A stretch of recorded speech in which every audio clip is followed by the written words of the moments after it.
Hey friends, what's up? It's your girl Whitney B and welcome back to my channel. So in this video, we are going to be constructing a wig start to finish using a sewing machine. I'm going to be using my spandex dome cap. I know some people like using the mesh cap. It really doesn't matter. It's just like, whatever your preference.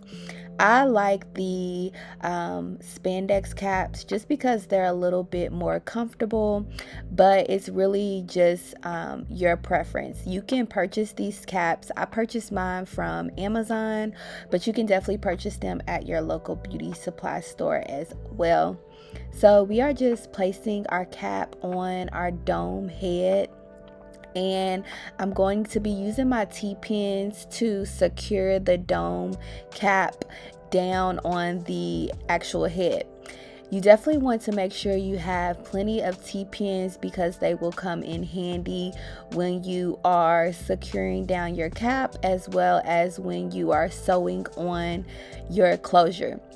So before we get into this video, go ahead and hit that subscribe button. I guarantee you that you will learn something new in this video.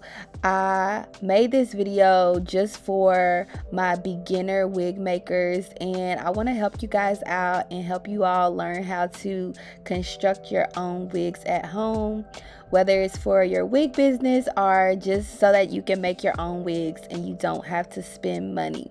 So we're going to get into this video. The hair I'm going to be using was actually sent to me by a company named Mandira Hair Company, and I do have an unboxing review of this company. Now, the hair was fire, however, this closure, baby, the closure I was not a fan of at all. As you see, the closure is super dense, as well as the closure is not HD. So typically I prefer HD closure, especially for my clients, just because they look better and it gives a more seamless look. But whatever, we're gonna work with it. So as you see, I am just preparing my thread so that I can sew on my closure. This is just regular thread, just your regular cotton thread. You can purchase it from a beauty supply store or you can get it off of Amazon. If you do sew-ins or anything like that, it's basically the same type of thread that you use. So I am just preparing my needles so that I can sew on this closure. The type of needles that I like to use is the curved needles. I find that they work much more easier than the straight needles. So definitely get you some curved needles. Get the big ones, not the small ones. So I am just going to use my T-pins to secure this closure down. It's very important when you are securing down your closure that you make sure that your closure is super flat before you begin sewing. So I'm just going to sew her down. And if you don't know how to sew, I have a ton of videos specifically for helping you to be able to hand sew. So check those out. But I'm going to just sew this closure down first. I know some people like to add on their closure after sewing on the tracks on the sewing machine. It's kind of just your preference. I prefer sewing the closure down first and then using my sewing machine to sew on the tracks.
Alright, so now that we have our closure sewn down, I am going to go in with my white chalk marker. I purchased these from Amazon as well. They came in a variety pack of a couple different sizes, but these white chalk markers are the best markers to use for drawing on your guidelines. These guidelines are going to help you to ensure that, one, that you're sewing on your tracks correctly, and going in a straight line, as well as they just guide you so that you can kind of know where you're sewing. And I like the white chalk markers because they're easier to see, as well as they don't rub off like some markers. So definitely want to get you some type of white or gray or silver marker so that you can draw on your guidelines.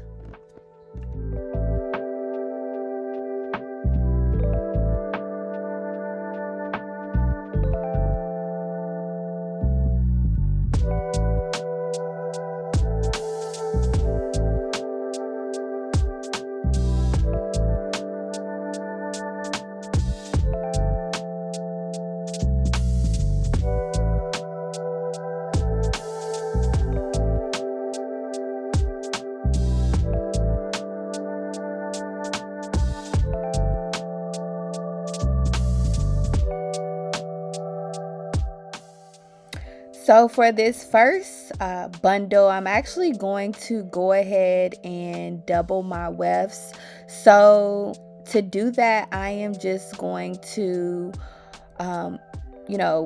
fold my wefts in half, and then I am going to first sew them together. And then once they're sewn together, I will then sew the double wefts onto the tracks. Onto the wig cap. If you want a video specifically how to double your tracks and sew your wefts together, I also have a video that shows you step by step how to do that, and I'll leave that down below in the description box, so definitely check that out. And I'm going to go ahead and get these wefts sewn together. I'm not going to do all of the bundles like this, just the first bundle, specifically because I want you guys to see how I double my wefts and how I'm able to sew on the double wefts onto my wig cap.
Alright, so we are ready to sew on our tracks to the cap, and I'm just moving the combs out of the way so that way I don't sew the combs, but I am just going to use my guidelines and place the double weft directly on my very first guideline, and I am going to begin sewing.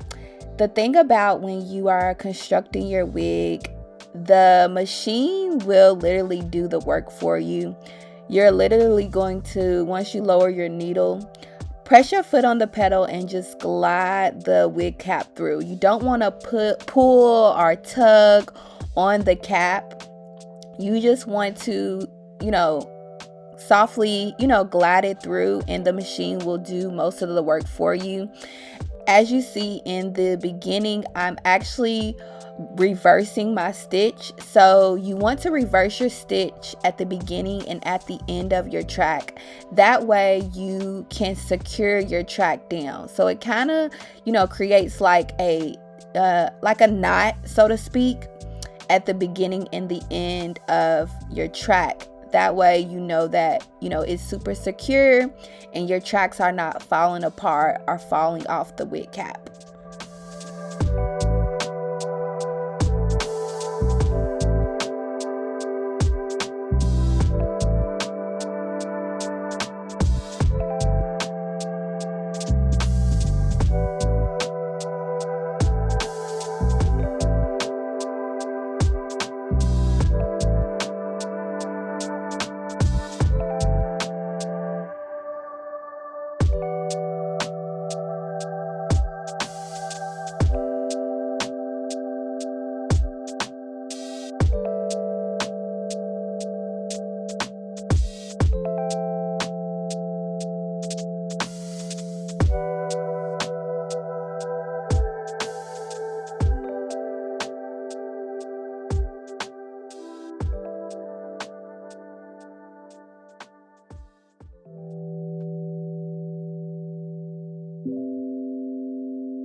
All right, so we are getting close to being complete with this wig construction.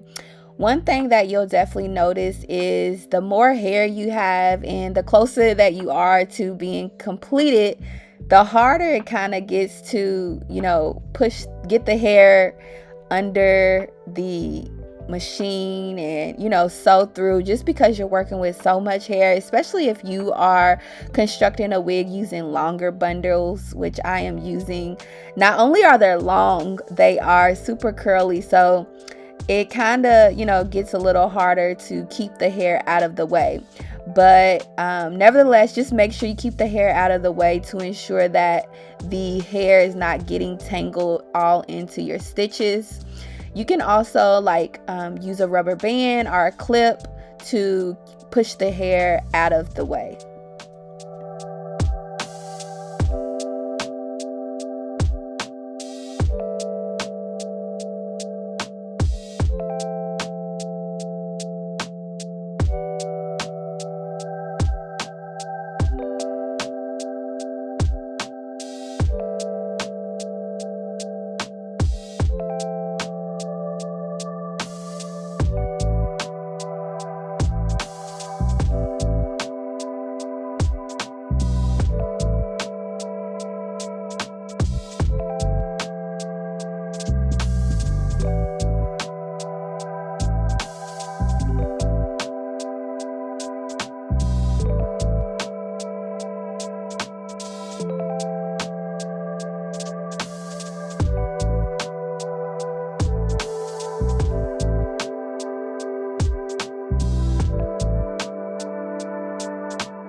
Okay, y'all, so we are finally finished, and the last step is just to go ahead and cut that excess cap off where the closure is.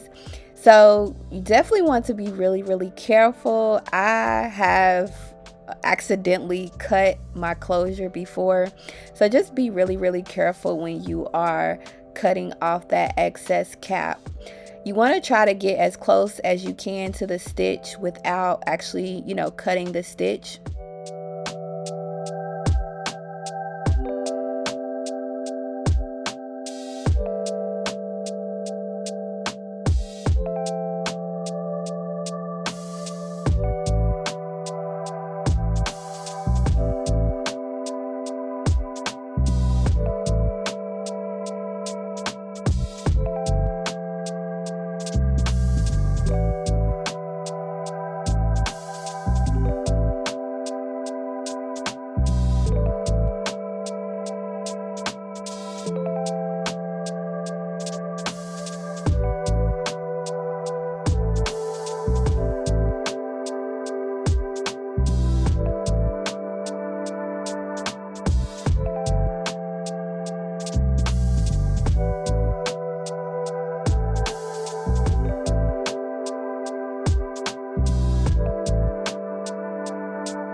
Alright friends, so this is the final look of this wig after it has been fully constructed and styled, and it turned out really cute.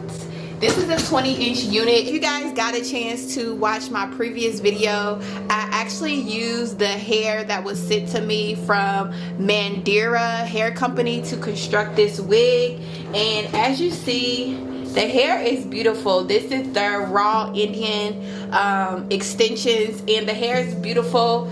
Like I said in the initial unboxing video, I'm not the biggest fan of their closures just because they were super dense, as well as the lace was not HD, which I prefer HD lace, but the hair all in all is beautiful. So definitely, if you're looking to try out some raw Indian extensions, definitely you may want to check them out. I'll leave the link down below. However, the construction is nice. The wig is nice and flat. Of course, I put in some wand curls. I use my Infinity Pro wand curler, my absolute favorite. But yes, the hair is beautiful. If you are someone that is looking for a custom made unit, definitely check out my website. I do make and sell custom wigs, and they come styled and ready to wear, just like this one. If you have any questions, comments, please feel free to leave them down below. And don't forget to, if you have not already, don't forget to subscribe to my channel. And I appreciate you guys for watching this video. Thank you for continuing to support me and support my channel. That's all for today's video. Until next time, bye friends.